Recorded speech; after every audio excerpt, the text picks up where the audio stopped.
জীবন বাঁচাতে দলে দলে বাংলাদেশে আসছেন রোহিঙ্গারা। তবে এদের অনেককে আটক করে মিয়ানমারে ফেরত পাঠিয়েছে সীমান্তরক্ষী বাহিনী বিজিবি। বাড়ানো হয়েছে নজরদারিও, তারপরও ঠেকানো যাচ্ছে না তাদের। রোহিঙ্গারা বলছেন বাংলাদেশে মেরে ফেললেও হাসি মুখে মরবেন, তবু মিয়ানমারে ফেরত যাবেন না, কারণ মিয়ানমার নরকে পরিণত হয়েছে। কক্সবাজার থেকে জিএম মুস্তাফিজুর আলমের রিপোর্ট, ছবি তুলেছেন তিনি নিজেই। 4 দিন হয়ে গেল, এখনো এই শিশুটির নাম রাখার সুযোগ পায়নি তার মা মুর্শিদা। 11 দিন আগে মিয়ানমারের সামরিক অভিযানে পুড়েছে মুর্শিদার ঘর। সেই থেকে হাতের মুঠোয় প্রাণ নিয়ে ছুটে চলা, অনাহারে পাহাড়, জঙ্গল, নদী আর সীমান্ত পেরিয়ে পৌঁছেছেন বাংলাদেশে।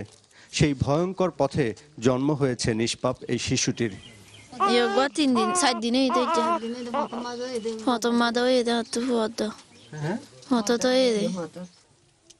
মুর্শিদার সাথে টেকনাফের সীমান্ত ঘেঁষা এই ছোট্ট ঘরে সাময়িক ঠাঁই মিলেছে 27 জন রোহিঙ্গার, যাদের প্রত্যেকের সাথে ঘটেছে মানবতা বিরোধী অপরাধ।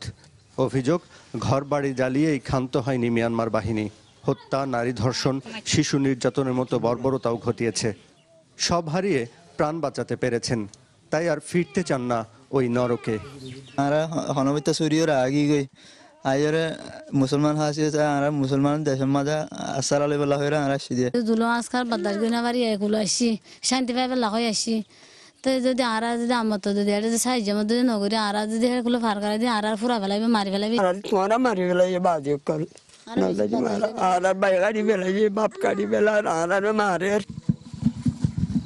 তখন ফজরের আজান পড়েছে, চারপাশটা অন্ধকার আর কুয়াশায় এক ভুতুড়ে পরিবেশ। টেকনাফ কক্সবাজার সড়ক ধরে হেঁটে চলেছেন তারা, চোখে মুখে শুধু ভয় আর ভয়, আর পেছনে ফেলে আসা মিয়ানমার সেনাবাহিনীর নিষ্ঠুরতার দুঃসহ স্মৃতি।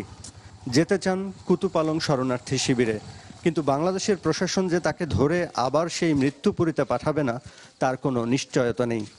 আরা ওরে যেতাম আর কোন কেন দেখি দিয়ে জায়গা আরা বাসি বললো বাজি হল আর গরুরাজ ফেরে মগদা হাত দেখে তারা জুলুম করতে দিয়েছি।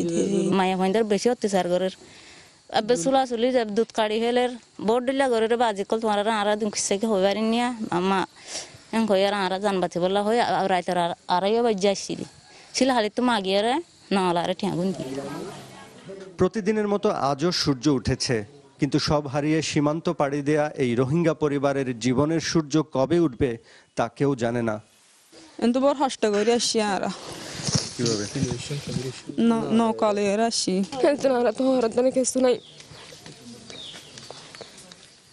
সীমান্তে কড়া নিরাপত্তা থাকা সত্ত্বেও প্রাণ ভয়ে পালিয়ে আসা অনেক রোহিঙ্গা বাংলাদেশে ঢুকে পড়েছেন। মিয়ানমার যদি নির্যাতন না থামায় তবে বাংলাদেশে তাদের অনুপ্রবেশ আরও বাড়বে।